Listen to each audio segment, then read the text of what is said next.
Scrotum piercings, also known as Haftas. Going to give you pros and cons, 5 of each, along with what you should know beforehand, getting the piercing, living with the piercing, jewelry, and what happens if you don't like it anymore and you don't want it. Of course, on the piercing experience. Coming up next on Pros and Cons by a Piercer, Season 2, Episode number 30. So you might want to just stick around.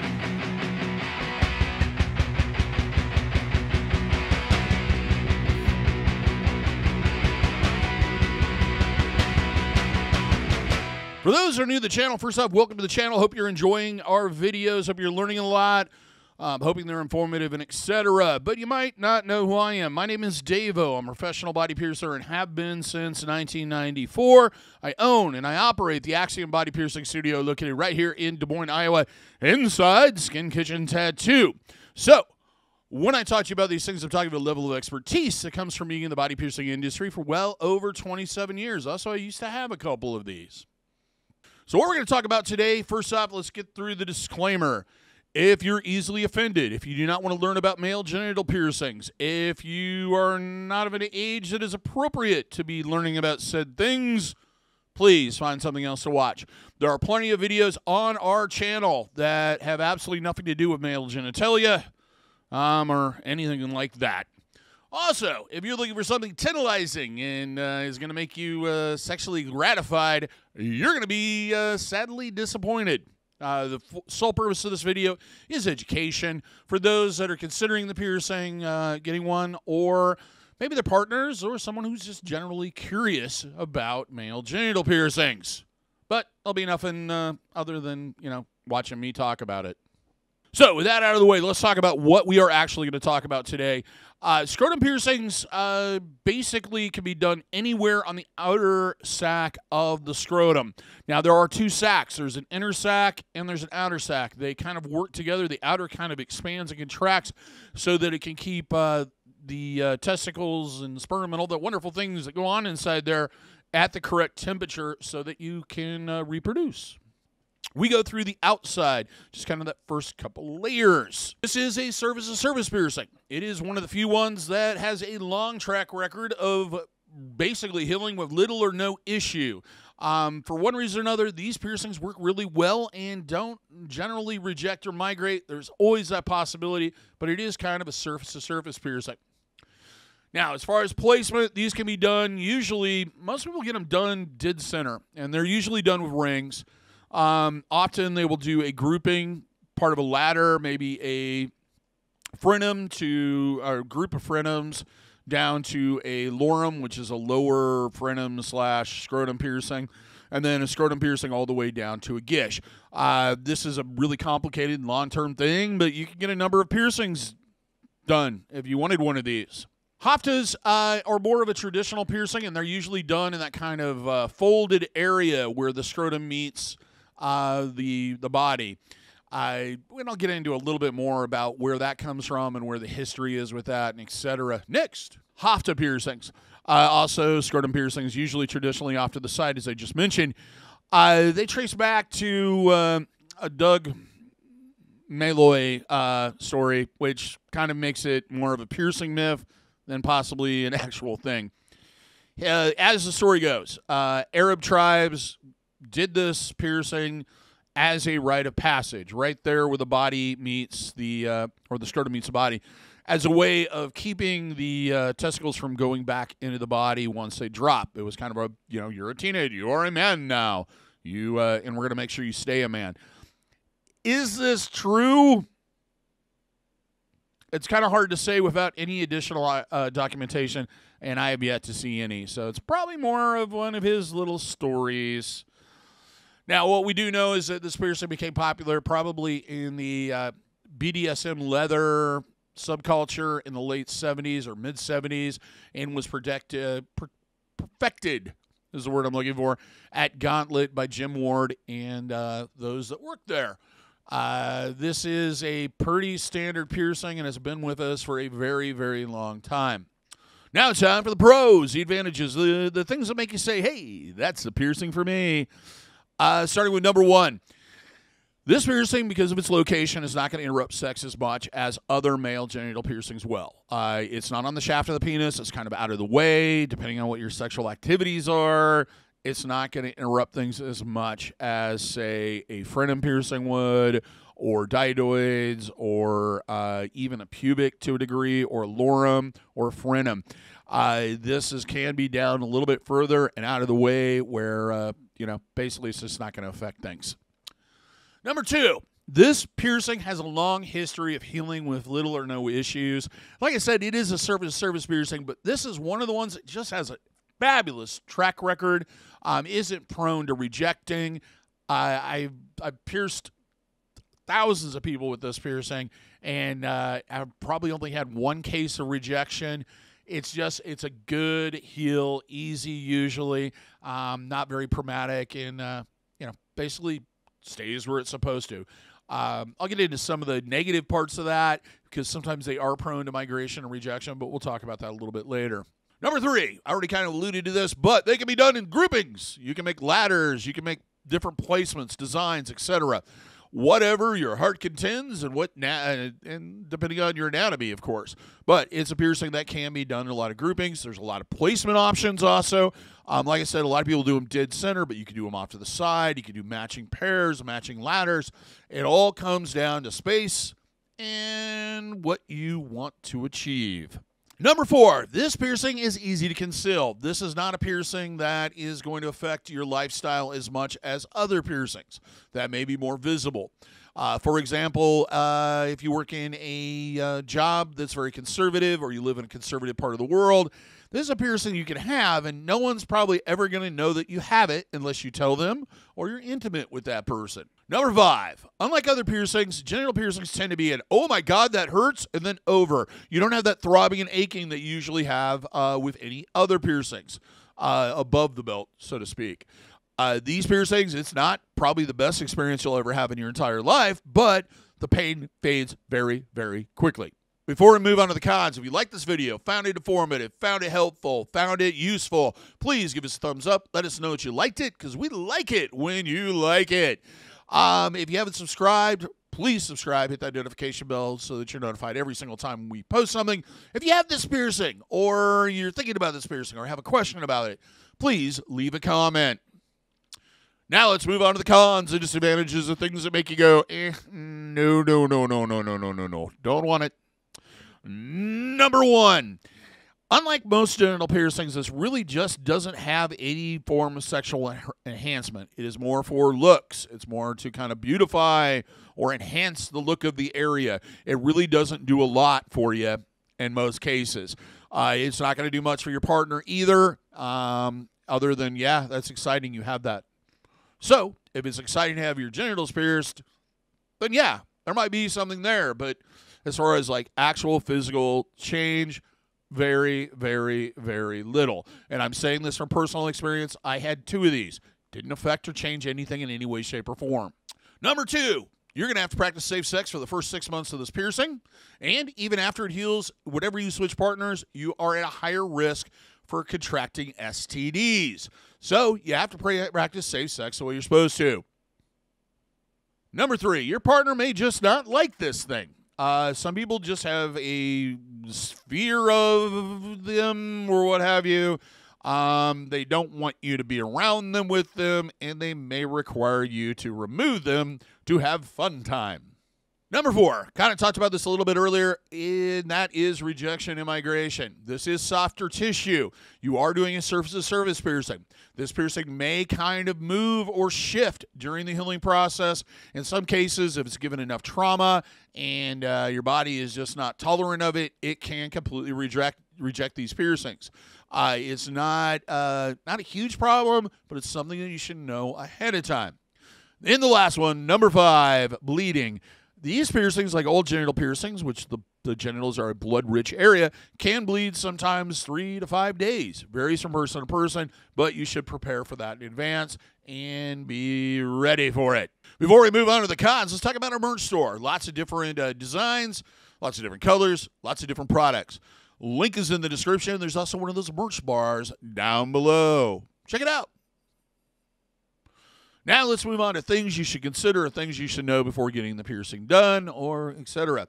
The first one being is your piercer should be professional, experienced, well-skilled, and somebody you actually like being around. They should make you feel comfortable. They should be very informative. They should give you information like consultations without you asking for it. They should also have a lot of experience doing this particular piercing. They should be willing to evaluate your anatomy. This one really pretty much, if you're male and you have a scrotum, it can be pierced. But occasionally there might be some situations where exactly where you want it may not work. They should have a working knowledge of your anatomy, and they should talk to you about that and possibly evaluate it. As far as jewelry, this should be a circular piece of jewelry, no smaller than 12 gauge, no thinner. Usually the most common size with this particular piercing is 12 gauge ½ inch. Either cat bead rings is probably the most common. Second most common is circular barbells. Technically, this could be done with barbells. This could be done probably with even service barbells and all kinds of other stuff. Just traditionally, it is what works best in most cases. Remember, as I mentioned earlier, this piercing can bleed for a while. So it's a good idea to have sanitary napkins or pads in advance ready for that situation, or a plan, a game plan, so that you don't ruin every pair of boxer briefs, or whatever that you own. At least 5 or 6 of them, depending on how often you change. Hopefully daily. The next one, some sexual activity may be uncomfortable. It's not a bad idea before getting any genital piercing that you have a little bit of fun time with your partner, especially if you're in a long-term relationship. Just kind of get that out of your system. It's my experience, and most of my clients' experience when we've discussed it, your libido kind of rises after you get genital piercing. It's kind of like something extra sitting down there reminding you constantly that you have genitals. So it's not uncommon for your libido to kind of go through the roof right afterwards. So consider that. Get some fun time done. You know what I mean? Last one, does your piercer provide aftercare product? Do they sell it? If they don't, where can you get it? Also, do they give you verbal instructions and written instructions and additional information? Most of us kind of after the pandemic, I've slowed down on giving the really, really detailed aftercare instructions, mainly because we have videos that cover that in depth. So there should be some source where you can actually sit down, listen to, or watch a video that's going to tell you how to take care of it properly. And you should have easy access to care products. It's usually a good idea to have that stuff beforehand, or purchase it from your piercer so you don't have to go out and shop afterwards. Clothing-wise, something that's easy to remove. Don't go in with stuff that's going to take a while to get off and on. Like don't wear a pair of 20-hole docks. They're going to take 15 minutes to unlace. Loose-fitting clothing is usually best. Boxer briefs are great because they kind of expand. They don't put a lot of pressure on it. Something that's easy is basically what I'm getting at. Now let's talk a little bit about the piercing experience itself. First thing, you're going to go through a consultation. This is going to describe risks that are involved, what it's going to take to heal it. They're going to ask you questions that may involve any allergic reactions you have to metals or sensitivities, and any issues you've had with piercings in the past, and kind of give you a basic understanding and enough information that you can easily make a decision of whether or not this piercing is right for you. Now they're going to have you do a waiver. Waivers can change. Everybody has their own version, but it's basically releasing to do the piercing. Also, like most of them will include a list of all the products they're going to be using. Do read through that so that you're sure that you're not going to have an allergic reaction to anything they're using. Also, I'm going to ask about health issues, things like diabetes, hemophilia, blood clotting problems, anemia. If you have any of these conditions and you're unsure if it's going to cause a problem or not, you could try asking your piercer, but the reality is they don't know your medical history enough, and they are not doctors or medical experts. It's usually best, when in doubt, talk to your doctor or specialist or healthcare provider. Next up, we scrub up, and then we will set up the piercing area, getting out all the tools that we may need and setting them on some type of tray in most cases. so that everything's out and ready to use. We'll also then disinfect the area using a surgical scrub. With these, we'll sometimes do the underside of the penis. Now, that people find this kind of weird, but usually when you're laying down or even when you're sitting down, the penis will kind of lay over the area we're usually piercing. So it's a good idea to just make sure that everything's kind of disinfected just in case it does have contact. So don't be surprised if they end up scrubbing a lot of the area that you aren't getting pierced that day. It's just a precaution. Now, marking. Marking, when the piercing is marked, the piercer should kind of pinch the area and feel around to make sure that it is separate from that inner sac. Usually they'll pinch the area, let it kind of set back, mark it, and then pinch it again just to be on the safe side. They'll probably also do that, and I'm not talking like really, really tight. I'm talking just kind of loosely to kind of get an understanding of where it's at. This piercing should always be done somewhere where the skin is loose and can easily be pinched and pulled away from the body.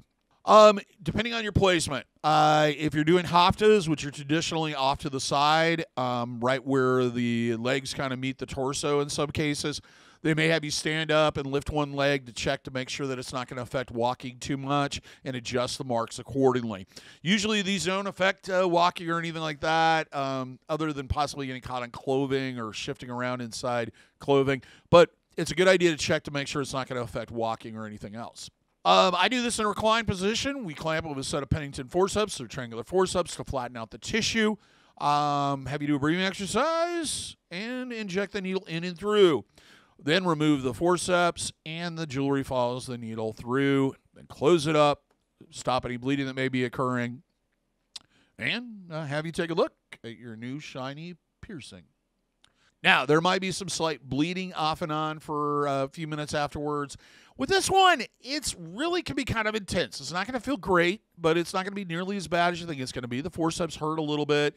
The piercing itself is kind of like a sharp pinch maybe, but unlike other piercings, it's kind of like, oh, God, and then over. You're not going to have the throbbing and aching like you normally have. However, the area might be sensitive to touch. If you bump it, tap it, pull on the ring, shift the ring, you might have some discomfort. That should go away over time. Now let's talk about healing. Average healing time on this is 8 to 12 weeks. I usually suggest treating genital piercing as a healing piercing for a minimum of 3 months, basically meaning cleaning them twice a day using a sterile saline solution, maybe rinsing them in the shower at the end of your shower every day just to make sure no soap or anything collects on the jewelry or the piercing itself. You also want to practice cross-contamination prevention. Common sense things like washing your hands before you handle it, no oral contact, no exchange of bodily fluids for a minimum of 8 weeks. It's a good idea to use a latex barrier when you are even with a partner you've been with for 20 years. Understand that even after this piercing is healed, you do want to practice safe sex. It's kind of a hard area to cover, but usually I generally suggest at least cleaning, rinsing after sexual activity just to be on the safe side. The problem is that you have a hard object through soft tissue. There's always a possibility of causing slight tears. Then you have an exchange of some type of microorganism, which could lead to an STD or an infection, which you don't want either of those things. Things to avoid also is swimming. Keep pets away from it. Don't let them sleep in the bed with you. Make sure the bedding or anything that comes in contact with the piercing is cleaned on a regular basis. You want to try to kind of, for the first week or so, avoid obsessive movement or shifting of the jewelry, whatever possible. Kind of experiment and see what works best for you. Boxer briefs seem to probably be the most popular. When you're getting ready to have sex, comfortable, or when it's comfortable. Usually, like I said earlier, this doesn't affect it as much as other piercings do in that area. However, gentle at first. If it hurts to do something, please move on to something else or rest and then try again. First 3 to 5 days, you're going to see redness, discolorization, heat, tenderness to touch, inflammation, or swelling, I should say. That's inflammation. Same thing. Tenderness to touch, of course, I think I already said, but it's also not uncommon to see a little bit of bleeding. Usually this kind of collects around the piercing holes. Sometimes these can kind of ooze a little bit for 3 to 5 days. Varies from person to person. Out of the way, let's move on to jewelry. Jewelry should be left in at all times. Avoid jewelry that has sharp edges, points, things dangling off of it, or is extremely heavy. Your best option on this, I would suggest, is good old-fashioned cat bead rings. Titanium is best because it's lighter, so it's going to cause less drag and pull and etc. on that piercing. However, you can wear circular barbells in this. The only disadvantage of circular barbells, you do want to check the tightness of the balls on a regular basis, and they're going to be slightly heavier. So keep that in mind. The other thing that can be a problem is if the gap between the two balls is too big, things can get caught in there and snagged. And let me tell you, it don't feel good. Now, this jewelry can come in contact with areas of your genitals that are mucous membranes, meaning that you do not want to put silver or anything that is silver in jewelry in that piercing. This can lead to silver poisoning, which is a permanent darkening or tattooing of the area. It just looks gross. Just avoid it. Silver usually is a sign that you're buying something crappy. Well, now let's talk about living with a piercing. Jewelry should be left in at all times, of course. When switching partners, practice safe sex until you've both been tested, which means testing 6 months, then testing again. Avoid clothing that may snag or catch on the jewelry. Avoid activity that's going to put pressure on the piercing. Those that are more into the kinky side of sexual activity, do choose wisely any type of straps or contraptions that are going to put pressure on that piercing. You can damage it no matter how long you've had it. The reason why I bring this up is I've had clients pretty much destroy a well-healed piercing with a little bit of fun time. Now, lastly, let's talk about abandoning the piercing. If you decided you don't want the piercing anymore, if it's during the healing process, if there's no signs of infection, remove the jewelry. It'll probably close pretty rapidly. Keep an eye on it just like you would any other wound on your body. If there's any signs of infection, seek medical advice. If it is healed completely, remove the jewelry. If it's healthy, it'll probably begin closing, starting in the center and moving outward. You may have kind of a loop or kind of like a tunnel, I guess is a way to put it, ridge kind of thing with two holes on both sides. That scar tissue is going to take a while to go away, but that bump area should kind of recede over the years. You may see sebum in it. It's a waxy, oily substance, has a consistency of cream cheese, and smells god-awful. It's normal. It's not something you need to be worried about. It does tend to collect inside piercings. And when you squeeze it, it'll come out. It's not a sign of infection. It's not a sign of anything. Just leave it alone. Wash. That's all you really need to do. Well, that's all I have to say about scrotum piercings. Here's hoping all your piercings heal with ease and without a single issue. And if you're in the Des Moines, Iowa area, I hope to see your body piercing needs in the future. Have a good day, everybody. Take care. Thank you for watching. And we'll see you in the next video. In one of these, or one of these, or one of these, or one of these, or one of these.